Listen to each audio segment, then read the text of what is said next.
Bismillahirrahmanirrahim. Assalamualaikum warahmatullahi wabarakatuh.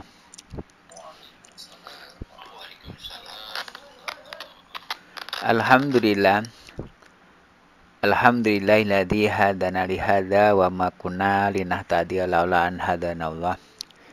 Asyhadu an la ilaha illallah la syarikalah wa asyhadu anna subhanahu abduhu wa waliyuh. Allahumma shalli wa sallim ala sayyidina subhati walillah ala alihi washabihi ajmain wa ba'du. Yang kita hormati keluarga besar Raja Nusantara yang dimuliakan Allah SWT. Alhamdulillah kita pada malam hari ini, yaitu tanggal 26 Juni 2024, hari Rabu malam Kamis, kita bisa melaksanakan kajian rutin. Mudah-mudahan Allah SWT membimbing kita, memberikan pencerahan sekaligus kita diberikan hikmah dan ilmu sehingga kita bisa melaksanakan yaitu perintah-perintah Allah dan jauhi larangannya sehingga kita menjadi hamba yang muttaqin. Salat dan salam kita sampaikan kepada para nabi, para wali, para mujahid dan juga seluruh kehidupan alam ini. Insya Allah semuanya, terutama keluarga besar RN, dibimbing dan dilindungi oleh Allah SWT dan juga menjadi hamba-hamba yang muttaqin, mendapatkan keberuntungan dunia sampai akhirat. Amin ya rabbal alamin. Hadirin wal hadir rahimakumullah. Kajian malam hari ini adalah selalu kita memberikan ikon dengan kajian spiritual, religi, dan intelektual. Nah, kajian spiritual berarti kita cross check ke langit, mohon bimbingan dan juga arahan sekaligus mohon Allah memberikan hidayah terhadap kehidupan ini. Kemudian kita menggunakan religi yaitu Quran sebagai acuan untuk kehidupan, dan kita bedah dengan intelektual sisi kemanfaatan dan insya Allah sisi kebaikan untuk semuanya.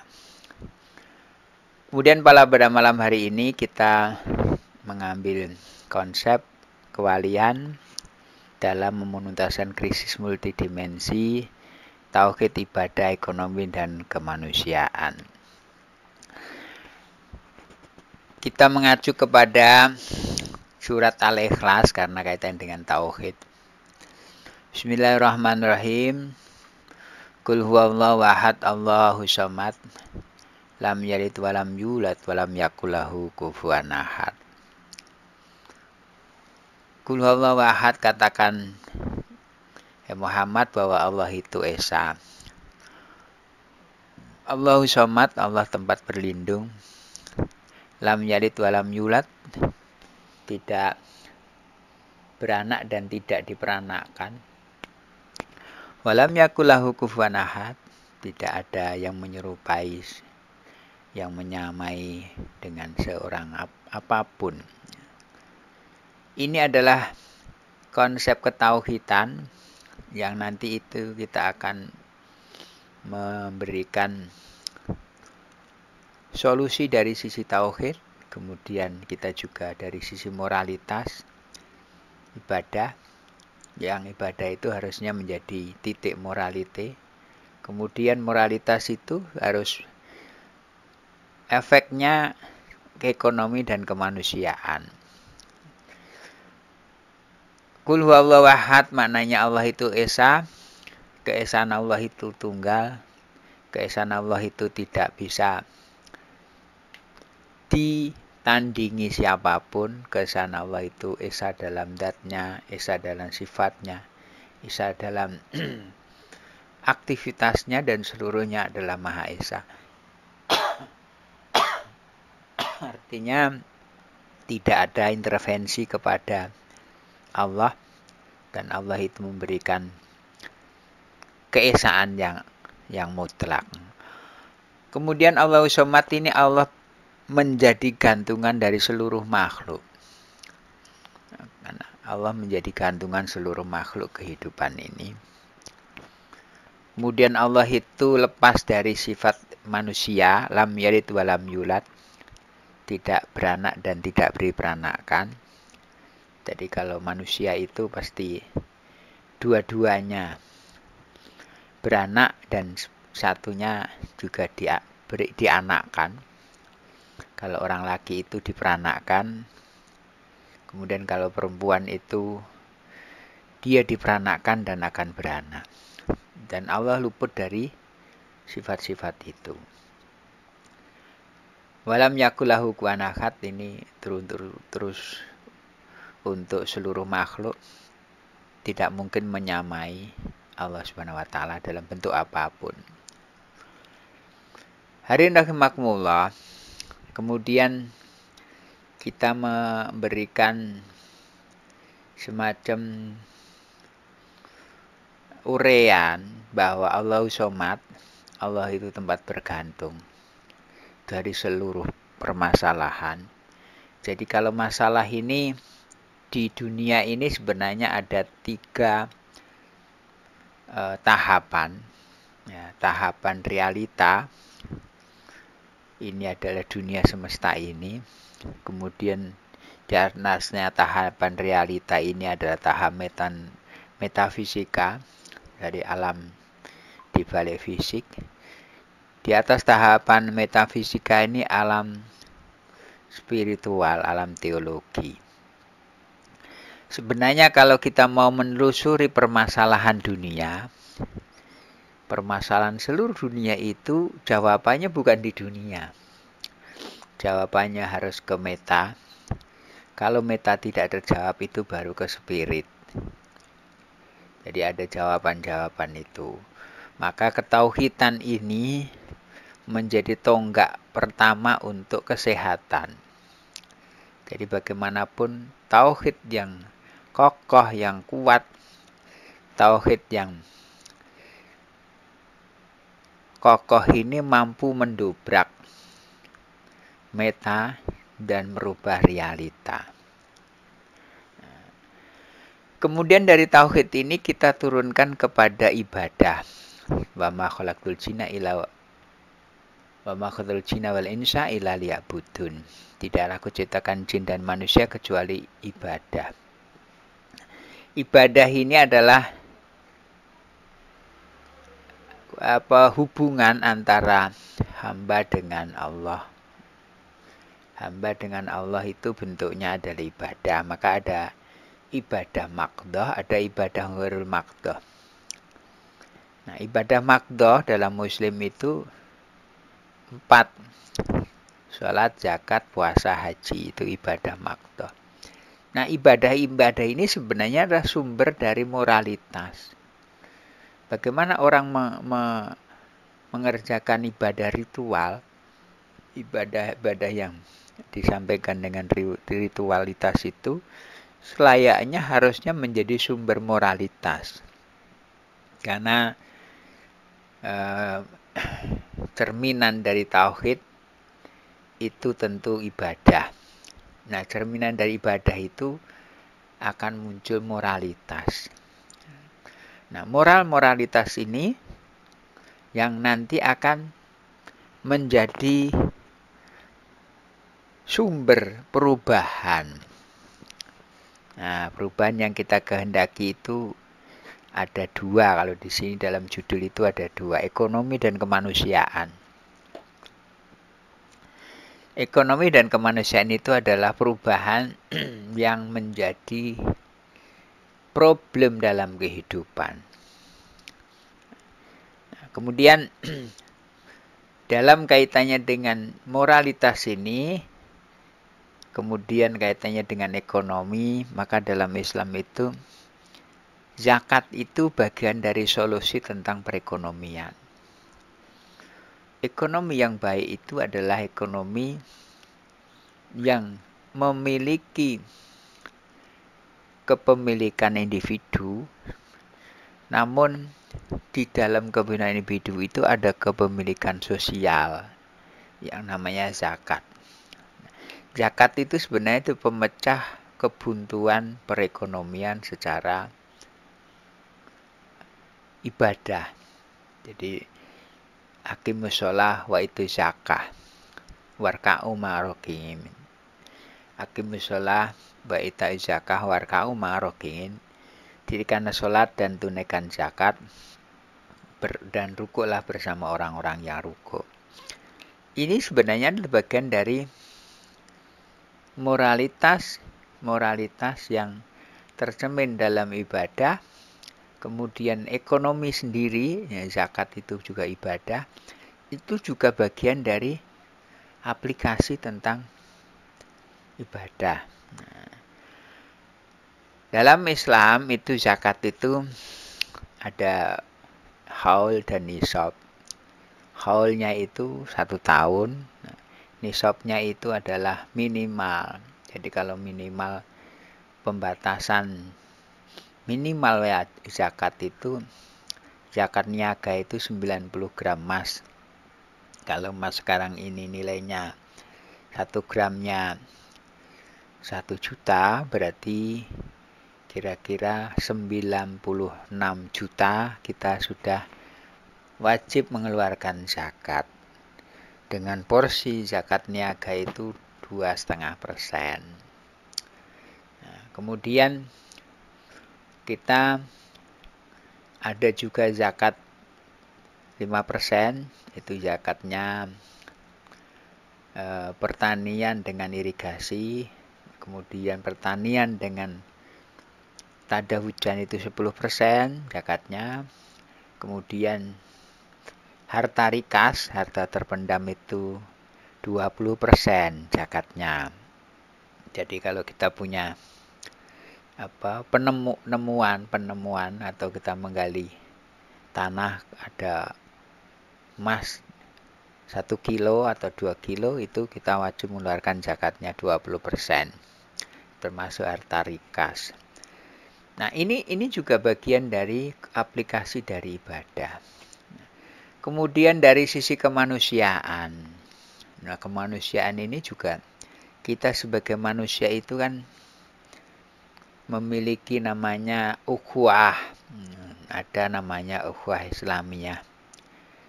Jadi ukhuwah Islamiyah itu, ukhuwah itu persaudaraan sesama Islam. Kemudian nanti ada ukhuwah watoniyah. Ukhuwah watoniyah itu adalah persaudaraan sesama negara. Hubul waton minal iman, cinta tanah air bagian dari iman. Ada ukhuwah basyariyah atau ukhuwah insaniyah. Ukhuwah basyariyah atau ukhuwah insaniyah itu adalah persaudaraan sesama manusia. Jadi dari sisi kemanusiaan. Maka kita ini juga harus memberikan semacam layanan terhadap kemanusiaan. Hadirin para hadirat rahimakumullah. Nah, dari permasalahan yang ada, kita sekarang ini lagi krisis. Ya, krisisnya itu mulai dari krisis tauhid. Jadi ada banyak sekali ilustrasi antara uang sama Tuhan, itu mesti milih uang. Jadi itu sebenarnya krisisnya krisis tauhid. Dan banyak sekali di antara saudara-saudara kita ini, sisi tauhidannya itu sudah lemah. Sehingga saking lemahnya itu ya mudah terguncangkan, mudah terumbang-ambing. Seharusnya Allah itu mempunyai sifat la tudrikul absaru wa yutil absara wa latiful khabir. Allah itu tidak bisa dijangkau dengan penglihatan. Namun Allah menjangkau semua yang kelihatan. Wa latiful khabir. Allah itu juga yang latif, yang maha lembut, dan khabir maha teliti. ayat ini harusnya ada di dalam diri kita bahwa kita dalam pengawasan Allah SWT dalam bentuk apapun. Dari mulai bangun tidur sampai tidur lagi, dan tidur pun dalam genggaman Gusti, karena saat tidur kita nikmat, ketika bangun tidur kita juga bisa menikmati kegiatan-kegiatan. Nah, ketauhidan ini karena ada pergeseran moralitas dengan material itu bergeser. Karena bergeser ini maka ketauhidan ini mulai reda, mulai turun, dan kepercayaan kepada Gusti itu tipis sekali. Maka kita pupuk ketauhidan kita dengan kemantapan. Iman itu ada 3, tasdiqu biqalbi, takrul bilisan, amalu bil arkan. Jadi mantap dalam hati, diucapkan oleh lisan dan dibuktikan dengan perbuatan. Kemudian multi dimensi krisisnya itu, yang kedua ada krisis ibadah yang kaitan dengan moralitas. Ibadah ini seharusnya sumber moralitas. Sholat itu adalah ibadah. Inna sholata tanha 'anil fahsya wal munkar. Sungguhnya sholat itu bisa mencegah perbuatan keji dan mungkar. Demi sholat. Inna sholata tanha 'anil fahsya wal munkar. Dirikanlah sholat, karena sholat itu bisa mencegah perbuatan keji dan mungkar. Saudara-saudara kita sholat kita juga biasa rajin. Kenapa kemungkaran juga tidak reda? Ini jadi eksistensi dari sholat dibanding dengan efektivitas sholat. Di luar sholat itu turun. Jadi ibadah dengan moralitas itu berbanding terbalik. Ini kita juga merasakan di masyarakat kita ini. Kemudian dari sisi ekonomi ini harusnya ekonomi kerakyatan. Yang ekonomi kerakyatan itu seharusnya kan memberikan kontribusi yang adil terhadap porsi. Jadi kalau ada kekayaan ya yang di rata-rata itu, kalau dalam hitungan di perusahaan menurut manajemen perusahaan itu ya, gaji terendah dengan teratas itu bandingnya 1:11. Jadi kalau gaji yang bawah itu 5 juta, direktur utama itu kali 11, berarti berapa? Itu 55 juta. Jadi itu untuk membuktikan bahwa yang bawah sama atas itu ada pembatasnya. Tapi untuk sekarang ini gaji yang bawah 5 juta UMP, yang atas itu ya bisa 100%.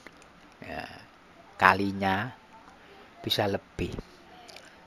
Jadi sebenarnya ada jealous antara atas, tengah, dan bawah terhadap ekonomi ini.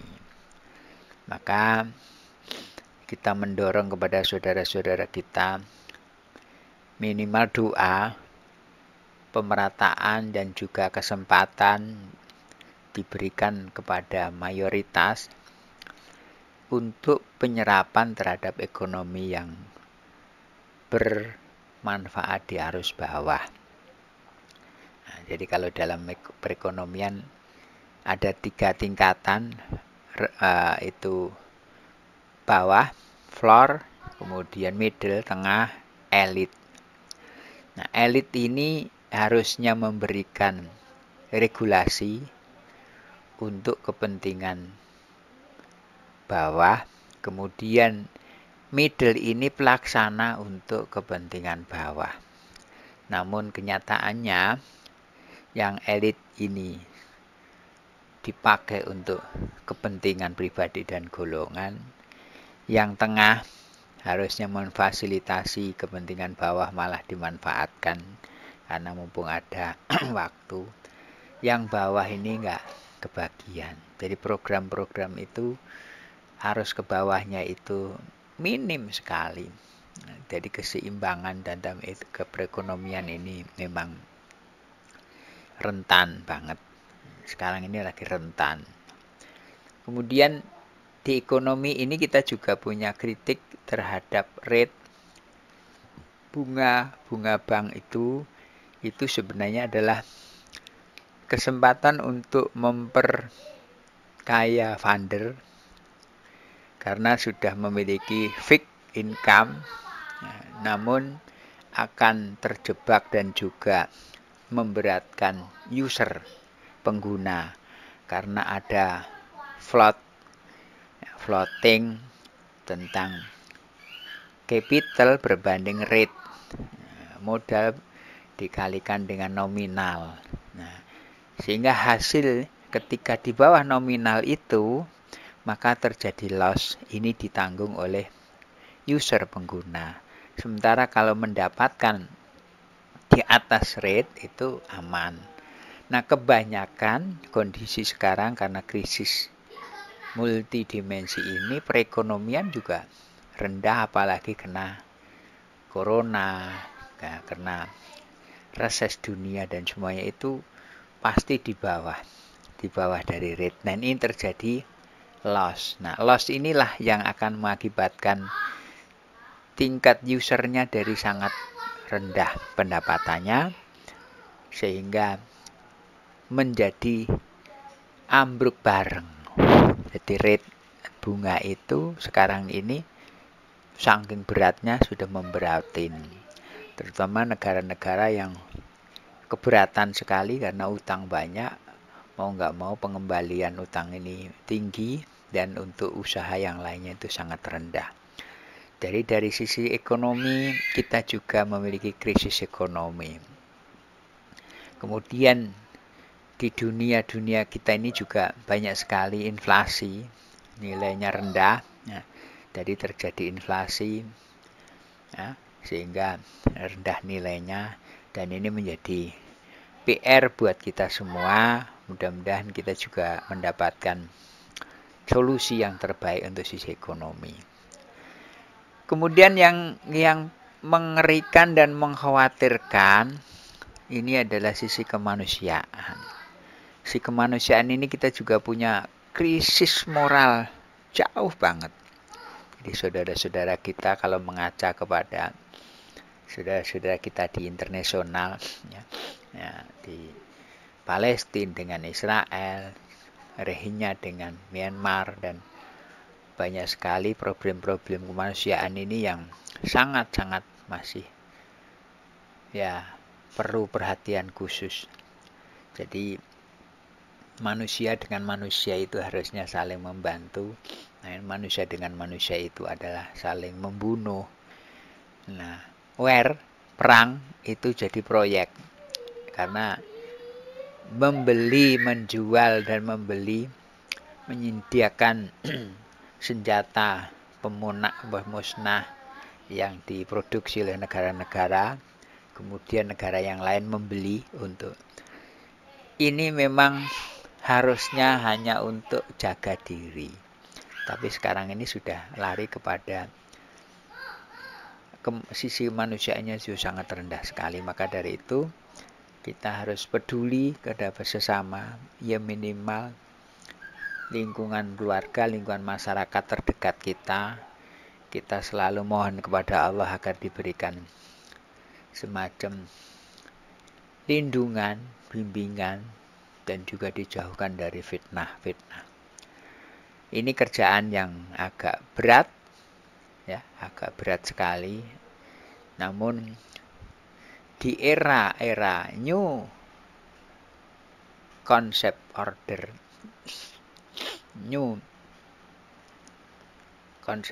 sekarang ini kita juga tidak hanya manusia yang direposisi, namun di makhluk-makhluk yang metafisika itu direposisi. Karena kalau alam ini tidak direposisi dengan baik, maka kemungkinan besar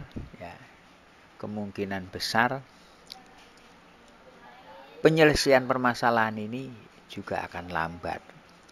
Nah, karena kelambatan ini mau tidak mau kita juga harus mengambil sikap. Di antaranya perintah langit bahwa kita harus mereposisi makhluk-makhluk yang ada di metafisika.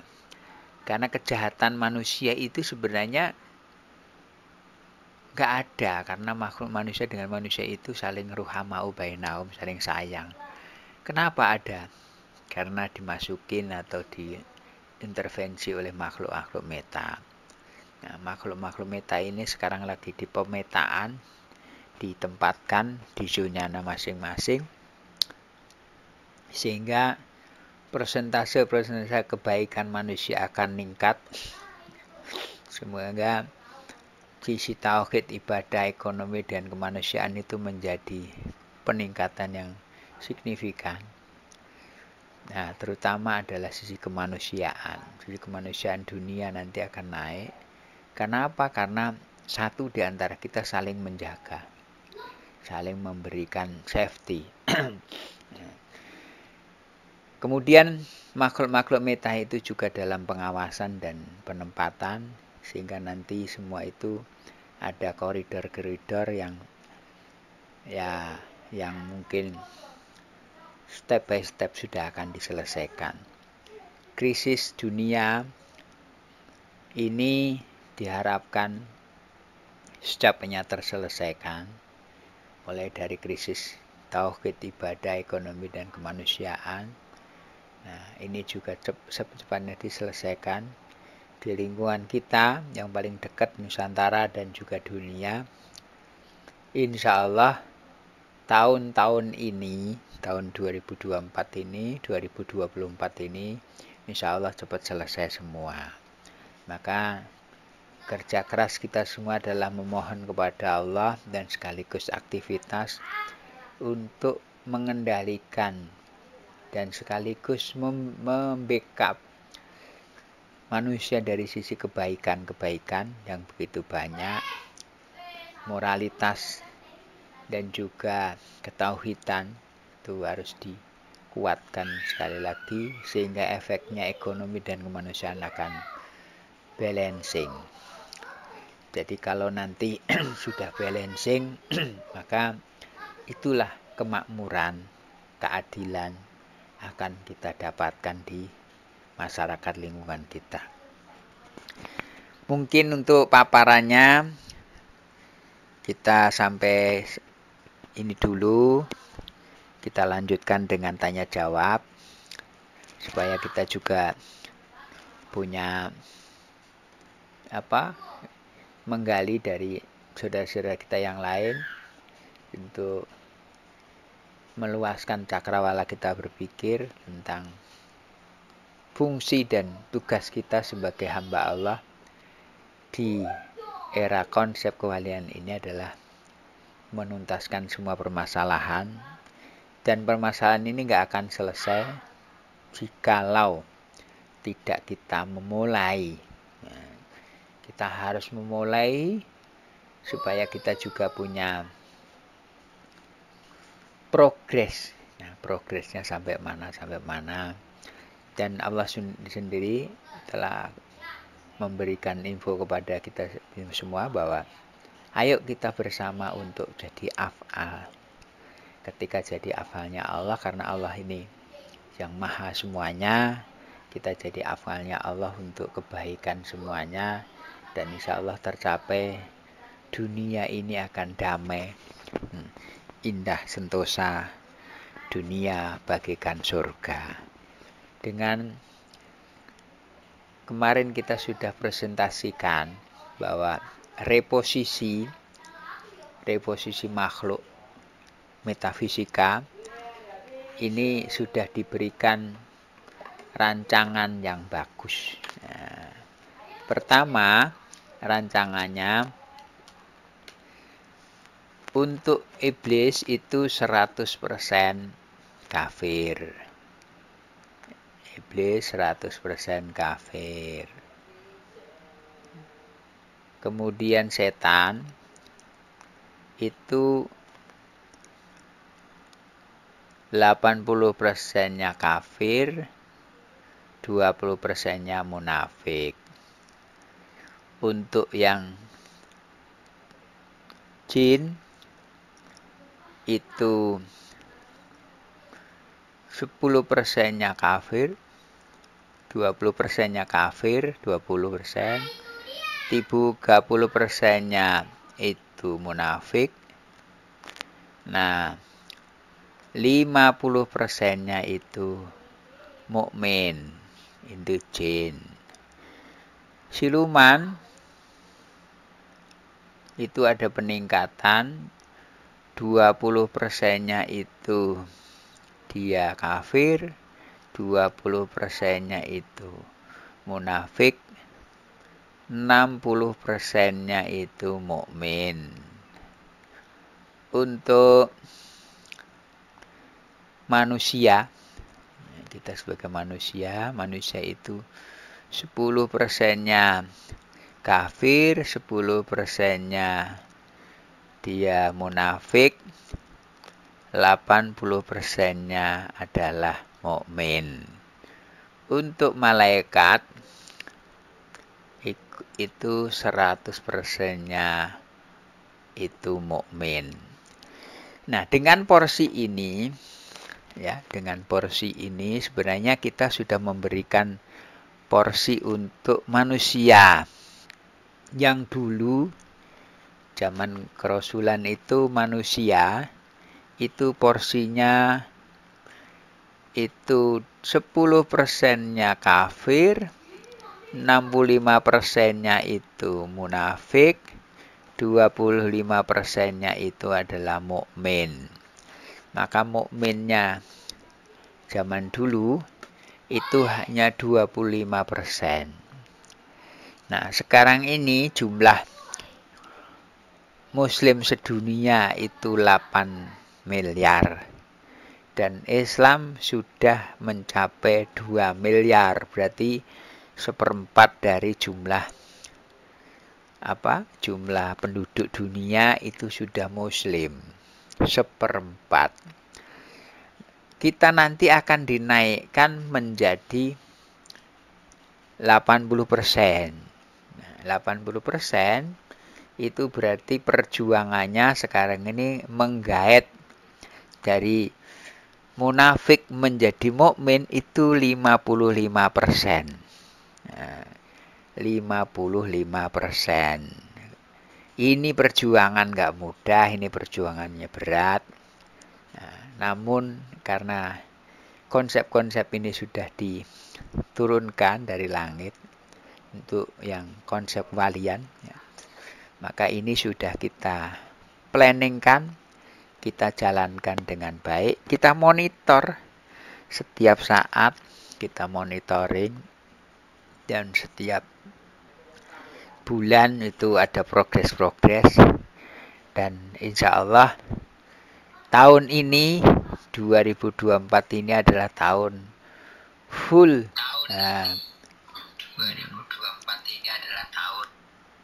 Full artinya apa? Full itu kita sudah sempurna. Tahun 2025 itu berarti kita sudah mulai masuk ke penyesuaiannya sudah lebih baik lagi. Karena 24 ini kalau hitungan jam itu kosong, jadi 2024 itu kosong. 25 berarti baru 1. Jadi hitungannya begitu. Jadi tahun ini adalah tahun transisi antara konsep lama dengan konsep baru. Nah, konsep walian ini adalah konsep menuntaskan krisis multidimensi. Ini dari tauhid, ibadah, ekonomi, dan kemanusiaan. Kita juga mereposisi makhluk-makhluk yang ada di metafisika. Sekali lagi yang ada di metafisika itu direposisikan sehingga nanti menjadi satu kenyamanan, kenikmatan. Nah, jadi reposisi ini sudah mulai berjalan dan insya Allah kita kawal. Saya sebagai pengawal dan dibantu oleh saudara-saudara yang lain. Mudah-mudahan tugas kita ini ya, berat ringan. Ya, dibilang berat ya berat, dibilang ringan ya ringan. Insya Allah kita bisa laksanakan dengan baik. Insya Allah semuanya berjalan dengan koridor-koridor yang tentuan oleh Allah Subhanahu wa taala. Untuk pemaparan sampai sini, silahkan dilanjutkan dengan tanya jawab, masih ada waktu yang cukup. Silahkan Kang Hasmi, Kang Eka.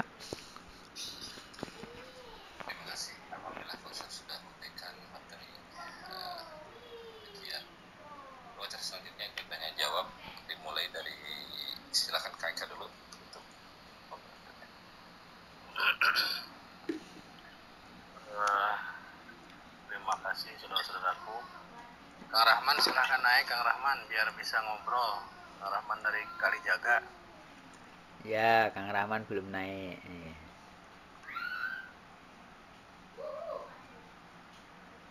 Nah, ini ada konsep yang sangat mendasar, Pak Ustadz. Ya. Memang berat, maksudnya berat lah. Tadi dibacakan ayatnya di surat Al-Ikhlas, walam yakul lahu kufuwan ahad. Tidak ada makhluk yang serupa dengan Gusti, ataupun tidak ada. Kemudian laisa kamitslihi syai'un, tidak ada sesuatu pun yang serupa dengan Gusti. Jika dibalik,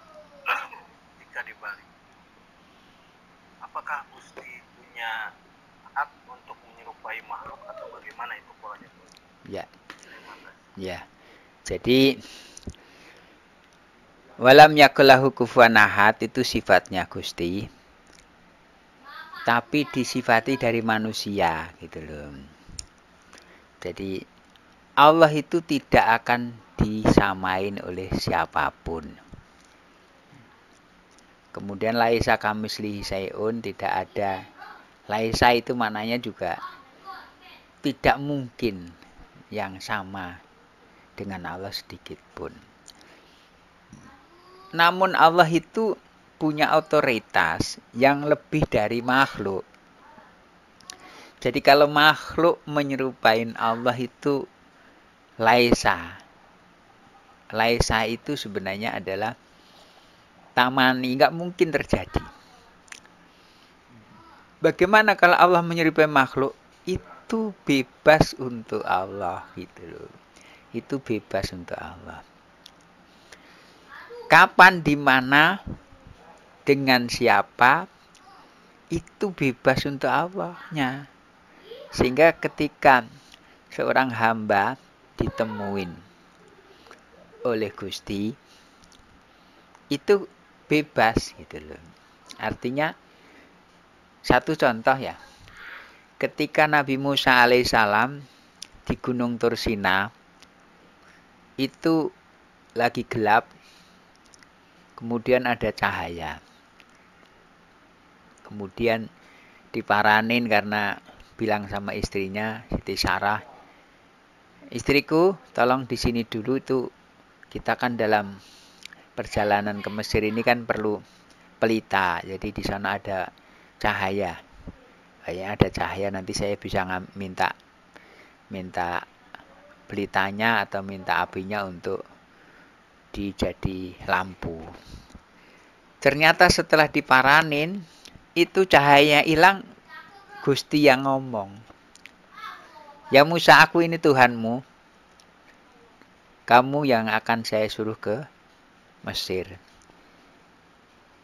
Idhab Fir'aun ila fa'innahu tagha. Pergilah kamu menemui Fir'aun karena Fir'aun itu telah melampaui batas. Nah, itu hilang. Cahaya itu hilang dan suaranya Gusti muncul. Maka Nabi Musa itu diberi gelar wa kalamu Musa ta'liman. Nabi Musa itu gelarnya adalah kalamullah, maka bisa dialog langsung, berbicara dengan Allah. Ketika Allah menyerupai cahaya, apakah cahaya itu Allah? Nah, gitu kan. Jadi Allah itu bukan cahaya, betul. Tapi apakah cahaya itu Allah? Bukan juga. Karena Allah menyerupai cahaya untuk memudahkan Musa menemuin dengan tanda-tandanya. Kebetulan dia juga lagi dalam perjalanan butuh cahaya. Ini apa? Begitu aslinya. Kalau dibalik, kalau makhluk menyerupai Allah itu laisa kamitslihi syai'un. Betul nggak mungkin terjadi. Tapi kalau Allah menyerupai makhluk, itulah hak mutlak di tangan Allah. Jadi kita nggak bisa mendikte. Ada yang bilang begini, Allah itu bersama di aras. Allah itu punya singgasana. Ada yang bilang lagi bahwa Allah itu nggak perlu tempat. Nggak perlu tempat. Dan Allah itu bukan duduk di kursi kayak kita bayangin. Nah, kemudian kalau kita analogkan gini. Seorang tukang bikin kursi, sebelum kursi jadi dia duduk di mana? Setelah dia kursi itu jadi, apakah dia nggak boleh dudukin kursinya? Itulah kebebasan Gusti terhadap karya kursi itu sebagaimana tukang. Jadi tukang itu sebelum ada kursi duduk ya terserah dia di mana. Ketika kursinya jadi diduduki ya boleh-boleh aja. Jadi itulah. Jadi kalau kita mau meng-counter, meng-cross-check kepada Gusti itu independen, bebas. Jadi nggak bisa didikte bahwa Allah itu nggak punya tempat, Allah itu nggak butuh tempat. Allah itu nggak butuh tempat, betul. Tapi ketika Allah membutuhkan tempat, apakah itu salah? Nggak juga. Nah, itulah Kang ya. Jadi yang sekarang ini orang-orang masih setengahnya mendikte, setengahnya menjudgment, itu nggak benar juga itu. Gitu Kang, silahkan yang lain. Terima kasih. Iya. Silakan yang lain. Ya, monggo. Mic-nya dibuka, mic-nya. Ya. Kalau belum ada, ditambah lagi nggak apa-apa yang nanya. Kang Hasmi mau nanya apa, silahkan.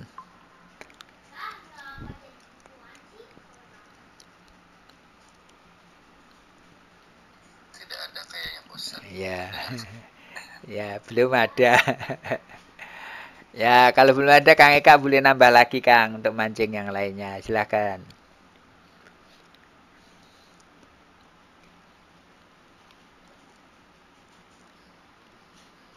Terkait dengan Palestina ini. Ya. Ini kan dana kemanusiaan. Ya. Solusi dari seperti apa untuk menuntaskan situasi seperti ini? Karena Ya. untuk saya dan untuk Indonesia sendiri kan sepertinya belum mampu Ya. menyelesaikan hal ini. Ya. Untuk solusi Palestina ini kita menggunakan dua metode. Pertama menggunakan metode metafisika yang direposisi. Nah, ini yang direposisi, metafisika yang direposisi. Ini sebenarnya tujuannya juga untuk mengendalikan iblis, setan, jin, siluman, kemudian manusia. Nah, manusia itu kan dipengaruhi oleh metafisika itu. Maka yang karakter setan, iblis yang keras-keras itu kan dikeluarkan dari dirinya manusia. Sehingga manusia itu terhadap manusia jadi ruhamau bainahum, sayang. Nah, kesayangan inilah yang sebenarnya mulai harus dibangkitkan gitu loh, dibangkitkan kembali. Ini dari sisi metafisika. Nah, jadi metafisika kita tarik sisi bengisnya, keiblisiasnya, setaniahnya, terus kemudian ke haiwaniyahnya hewan, jadi serudak-seruduk itu. Nah, itu ditarikin semua Sehingga kita jadi manusia murni, insan kamil itu manusia murni. Itu dari situ kita sudah bekerja untuk menarik itu. Nah, dan nanti jadi akan terbalik ketika nanti berbalik Palestina itu merdeka. Nah, kalau Palestina itu sudah merdeka, itu nanti jadi tempat yang paling aman di dunia gitu ya. Ngerasakan bahwa selama ini nggak ada damai-damainya. Bahkan anak-anak Palestina itu sampai dia kalau ditanya itu apakah saya bisa hidup gitu loh. Jadi bukan mengharapkan aku mau jadi apa, enggak. Apakah saya bisa hidup karena yang ada aja dibantai. Ini dari sisi metafisika. Kemudian dari sisi diplomatis internasional. Nah, Guinea Soda yang dikemburkan oleh internasional Mahkamah Internasional itu sudah mulai digaungkan, mulai diterapkan. Karena Guinea Soda ini pembunuhan massal ini yang jalur Gaza itu dibenci oleh orang sedunia. Nah, kalau nanti ini Guinea Soda ini sudah diklaim bahwa itu kesalahan fatal itu adalah, maka mau tidak mau Israel akan terkucilkan. Dan sekarang ini pendukung Palestina sudah mulai banyak. Bahkan di PBB itu sudah ada 145 negara pendukung kemerdekaan Palestina. Yang menolak itu hanya sekitar 8, walaupun sekitar 9 punya hak veto Amerika. Nah, kemudian akhir-akhir ini sudah ada perkembangan bahwa nanti ada gencatan senjata permanen disetujui oleh Hamas dan Israel. Nah, kemudian Amerika itu menyetujui juga. Langkah-langkah ini sebenarnya juga untuk menekan sekaligus akan menyelesaikan masalah Palestina ini. Satu-satunya negara yang memang dibenci itu Israel, dan itu kemungkinan besar ya akan bubar karena kena Guinea Sodanya. Jadi kalau sudah kena Guinea Soda ini siapapun juga ya akan menolak semua. Bahkan ya bukan hanya rasis ya, tapi sudah mulai screening di mana-mana. Amerika sendiri sudah mulai bahwa keputusan negara sama warga itu nggak sinkron terhadap kebijakan Palestina. Nah, kalau nanti Palestina itu sudah full didukung oleh negara-negara veto, pemegang veto. Nah, kemarin vetonya masih Amerika yang masih nahan. Nah, kalau sudah itu berarti kemerdekaan Palestina itu sudah diambang. Dan ini desakan-desakan itu sudah mulai mengarah kepada mau nggak mau Benyamin Netanyahu itu harus dimundurkan. Kemudian gencatan senjata permanen, dan ini akan menjadi tonggak aturan baru atau tonggak sejarah baru tentang damainya Palestina dengan Israel. Kalau sudah damai itu sebenarnya sederhana, mau tinggal di mana atau bagaimana ya nggak masalah. Nah, ini internasional, dan memang Palestina itu sendiri dengan Israel itu kan kenapa kemarin diveto, karena Israelnya itu masih tinggi eskalasi tentang penyerangan, makanya harusnya bersama dengan Palestina saling mengakuin. Maka dengan adanya gencatan senjata permanen ini nanti akan terjadi penyelesaian. Dengan penyelesaiannya Palestina itu dunia akan ditandai dengan bebasnya dari jajahan, penjajahan. Sebenarnya penjajahan harus bebas dari dunia sudah lama, namun belum tuntas itu masalah kasus Palestina dengan Israel ini. Dan insya Allah kita selalu juga mendorong, dan berita-berita di dunia kita juga ngintip untuk progresnya saudara-saudara Palestina dalam diplomatis ini. Ini juga kencang sekali. Dan semuanya nanti kalau Palestina merdeka, itu Hamas sudah bubar, menyusun negara baru gitu loh.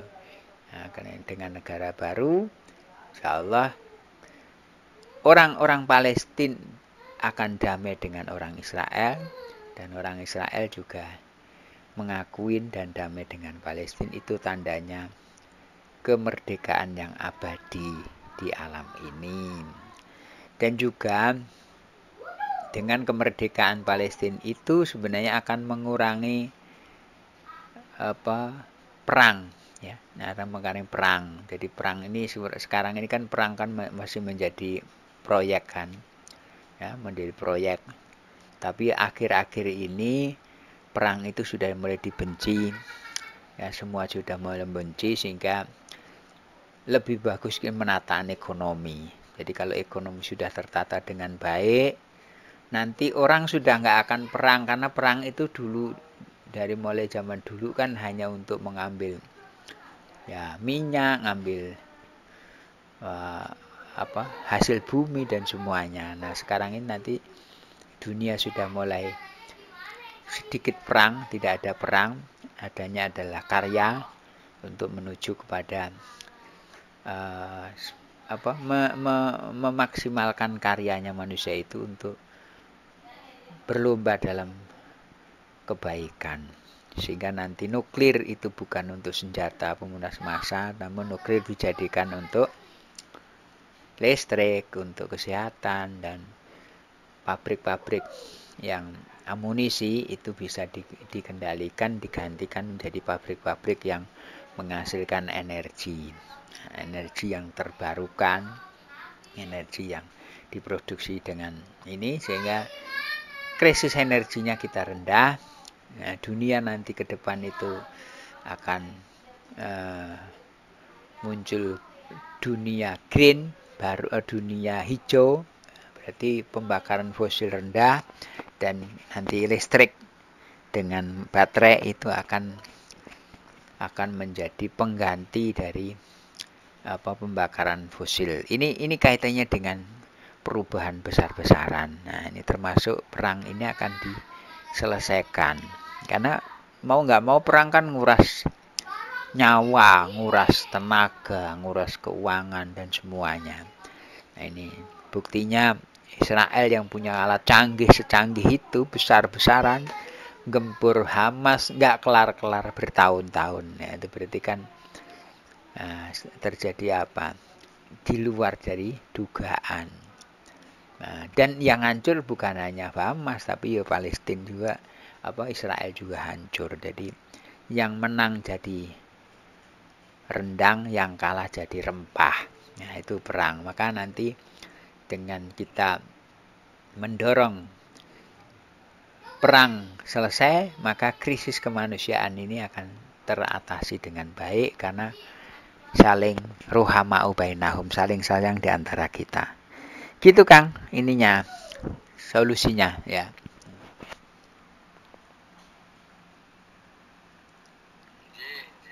Yang lain. Ya, silakan yang lain. Silakan yang lain, silakan. Silakan yang lain. Silakan yang lain. Ya, monggo. Mbak Tekno, silahkan Mbak Tekno.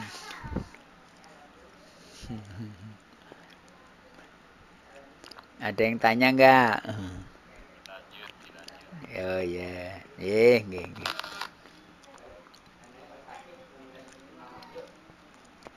Ya, nambah lagi satu lagi nggak apa-apa Kang. Ini masih ada waktu. Ya.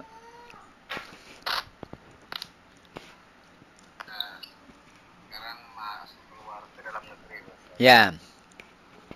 Ini kan krisis kepercayaan terhadap hukum salah satunya ya. Ya. Ada institusi konstitusi yang dicap sebagai penjahatnya, yang harusnya jadi penegak hukum malah jadi penjahatnya. Stempel seperti itu. Jadi dalam membenahi hukum di dalam negeri seperti apa pola yang dipersiapkan? Ya. Ya kalau di dalam negeri kita nggak bisa tajam, ya.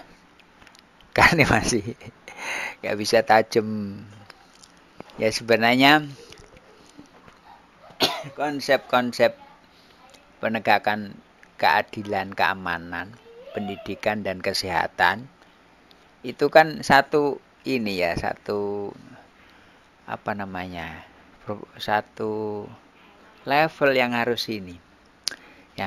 tidak hanya satu.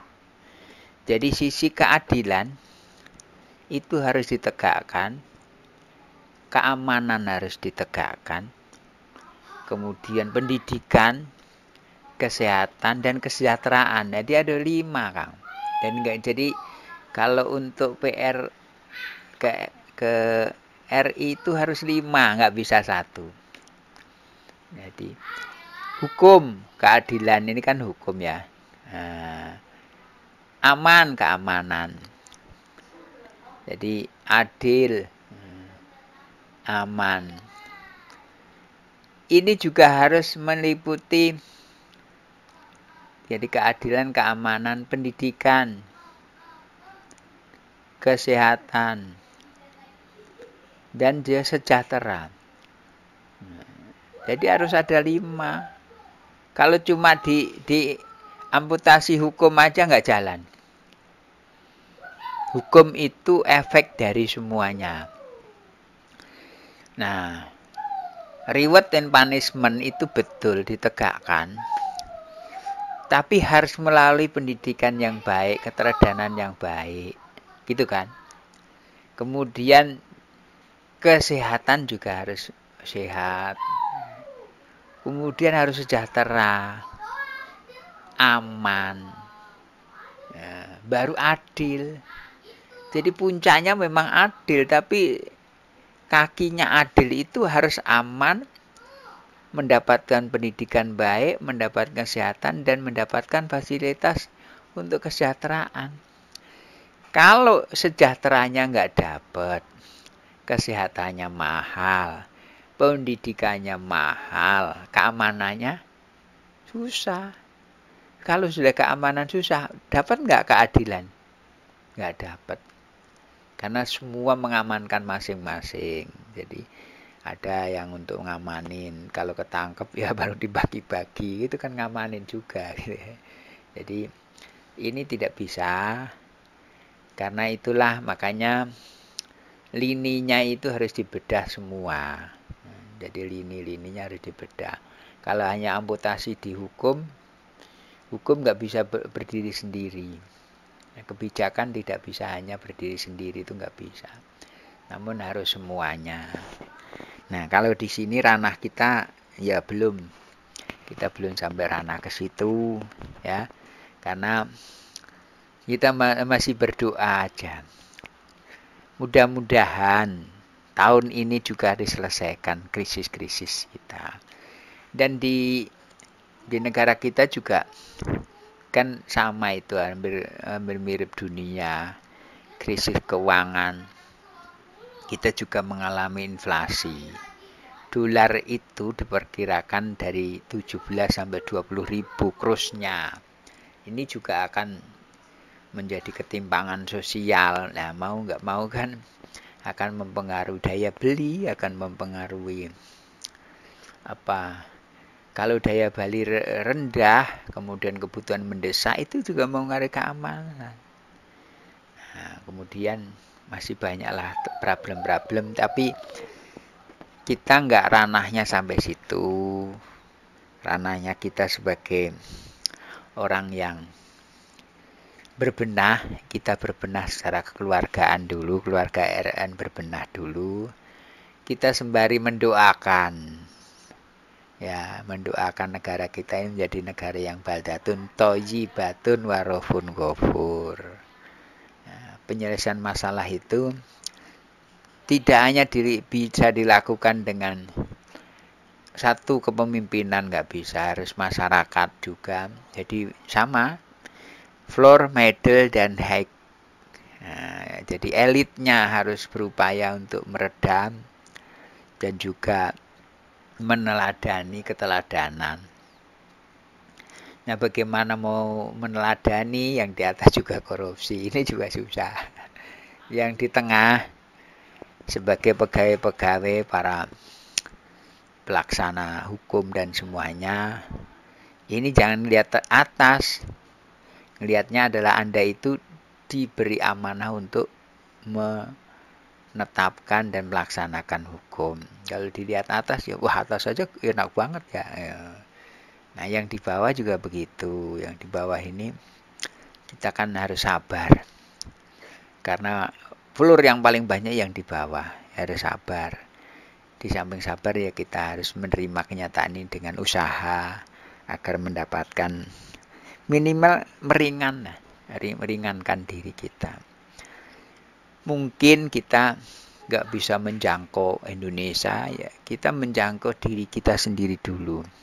Setelah diri kita, kemudian keluarga, setelah keluarga lingkungan, setelah lingkungan baru mungkin bisa bermanfaat untuk Indonesia, gitu Kang. Jadi step by stepnya itu tetap kita berusaha, cuma bagaimanapun keterbatasan kita juga harus kita akuin. Dan ada yang unlimited, nggak terbatas, pakai apa? Doa.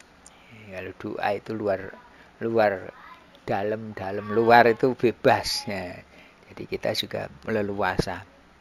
Kita selalu berdoa dan berusaha untuk negara kita menjadi negara yang baldatun thayyibatun warafun ghafur. Silahkan, tinggal 7 menit. Masih ada, boleh satu lagi. Apa?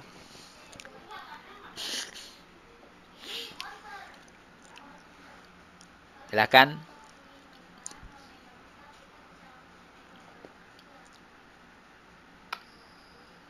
Silakan yang lain. Yang lain. Sebelum ditutup doa, Kang Hasmi silahkan. Kalau ada yang mau diperdalam.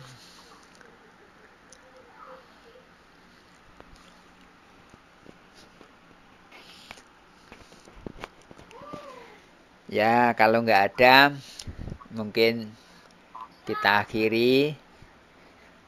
Jadi malam hari ini kajian yang kita menggunakan metodologi spiritual, religi, dan intelektual.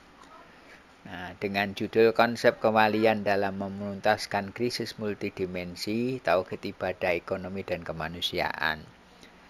Kita berupaya untuk menegakkan dan juga memantapkan tauhid, kemudian menjadikan ibadah itu bagian dari moralitas, sehingga moralitas yang kita tata ini akan mengimbaskan kepada ekonomi yang berkeadilan dan memanusiakan manusiawi. Kemanusiaan yang adil dan beradab itu adalah kemanusiaan yang memang kita kedepankan, dan insya Allah semuanya kita bisa lakukan di batas-batas yang kita bisa lakukan, diri kita, keluarga, lingkungan. Barangkali nanti akan merembet kepada Indonesia dan juga untuk kepentingan dunia. Mudah-mudahan Allah selalu memberkahi kita semua, dijabah doa kita semua dalam bimbingan dan lindungan Allah SWT. Silahkan Kang Hasmi ditutup dengan doa. Yo.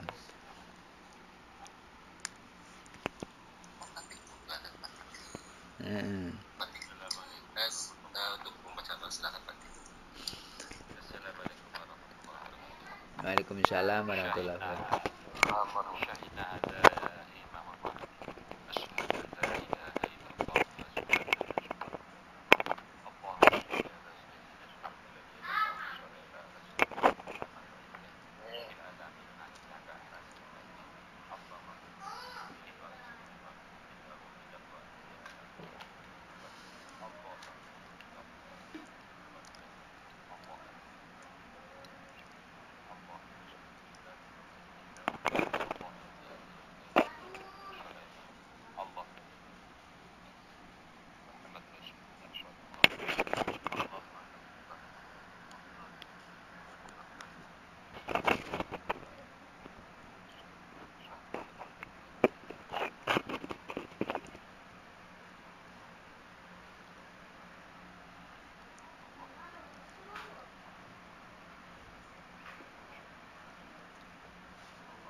Alhamdulillahirabbil alamin. Bismillahirrahmanirrahim. Alhamdulillahirabbil alamin arrahmanir rahim maliki iyyaka na'budu wa iyyaka nasta'in shiratal mustaqim shiratal ladzina an'amta 'alaihim ghairil maghdubi 'alaihim waladdallin amin. Amin ya rabbal alamin. Al-Fatihah Fatihah wa sirri Fatihah karamatul Fatihah wa syafatul Fatihah wa syamil Qur'anul Karim wa syamil Qur'an Majid wa syukran syafarajalham ya kasi wal gam ya ufiraham ya dabil ya Allah ya dabil rahman ya dabil rahim bila adabil akhiras manallahu billahi salam wa aridawahum alhamdulillahirabbil alamin. Assalamualaikum warahmatullahi wabarakatuh.